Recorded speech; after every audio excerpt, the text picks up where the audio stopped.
I'm glad you're back.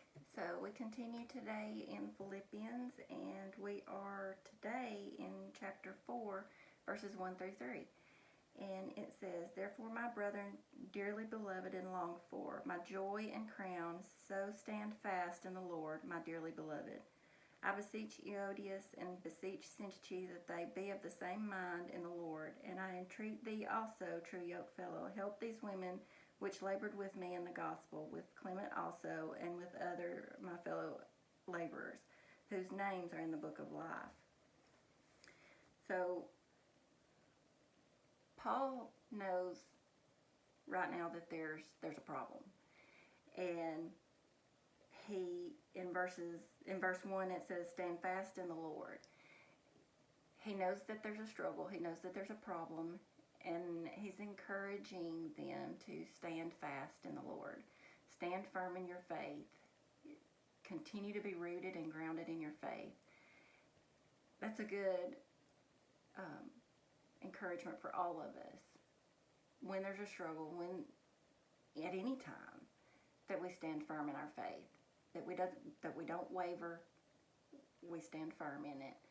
And he is talking here about a couple of ladies, a couple of friends that had helped him share the gospel. Someone that's in ministry that joined him in ministry, and there's an issue, there's a disagreement, there's an argument, whatever it may be. And I wanted to read the note on verses 2 and 3, and it said, "The disagreement between Euodia and Syntyche is serious enough to be mentioned in a letter to be read publicly, but Paul seems confident in these women that they will be reconciled, and he is handling the situation. He's not taking sides. He is, but it's obviously important enough that he put this in a letter to the church to be read."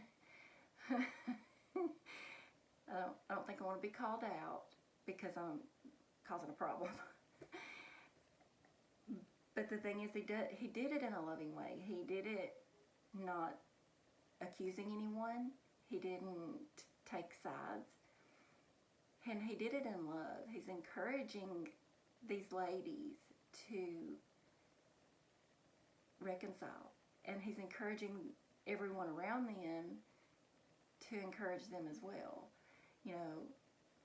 When there's disagreements or dissension or struggle, whatever it is, those things may take away from the faith. And I think that's where Paul's main concern is. If you have someone in the church and they're arguing or they're bickering or there's an issue, whatever it may be, what's most important here? What's most important is if something is going on, it's going to take away from Christ. It's going to take away from Christ being preached. And people are going to see that, and people are going to not want to be a part of that. It's going to kind of push people away.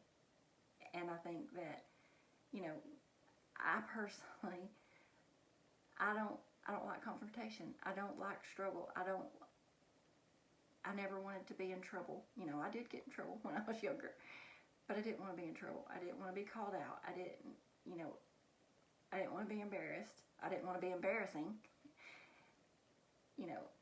I still made mistakes, but I don't want to be a problem for the faith. I don't want to be someone that is hindering the faith.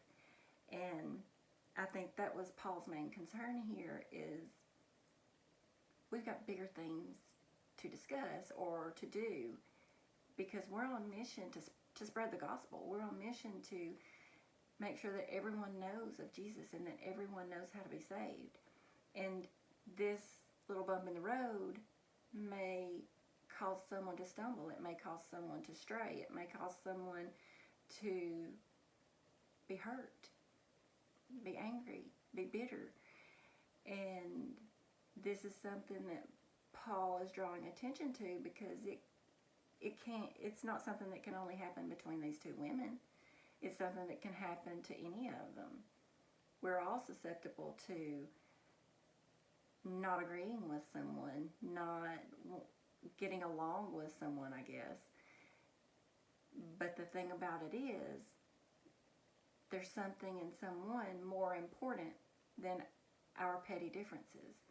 And I mean, this was something big enough apparently for Paul to mention. But when you think about the grand scheme of things, we're here to serve. We're here to, like we talked about yesterday, to be that example for others to follow. Because if we're leading someone in the wrong direction, that's on us, and we're going to be judged for that and held accountable for that. And so it's up to us to keep our focus on Christ, to continue to be that example for others, and not have these disagreements, these arguments, or whatever it is that is causing problems in the church or in a family or in whatever.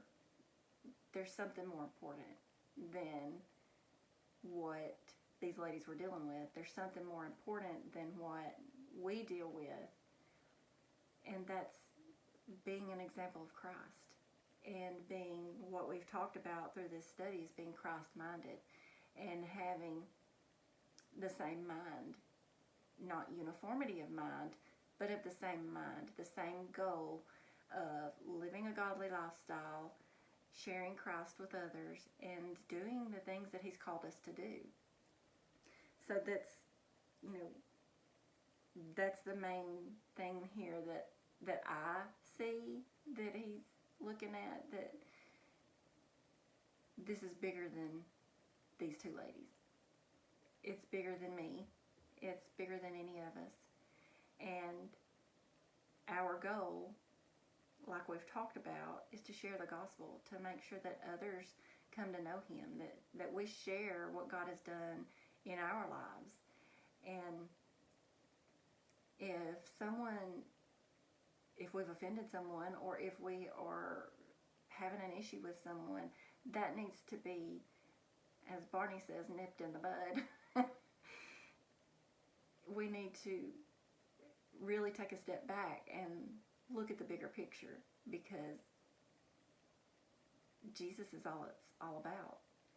And when we have taken our eyes off of Jesus and we're focusing on those issues or those circumstances or those problems, then we're not doing what God has called us to do. And those little differences and those, we can all agree to disagree, There's nothing saying that, and both may be right, you both may be wrong. But the point is this furthering the gospel? Is this issue that we're having, is it furthering the gospel of Christ? Is it helping me to be an example to others, to be the light that Jesus wants to shine through us? Is this issue as important as I'm making it to be? So it's not always easy to work out the differences or to work out the problems, but it's needed, and that's what He's called us to do. And the only way we can do that is through Him, keeping our minds focused on Him, keeping our minds stayed on Him, and keeping our standing firm in the faith. So I pray that you have a great rest of the week, and that you're an example to someone else, encourage someone else, and I will see you next time. Thanks, guys.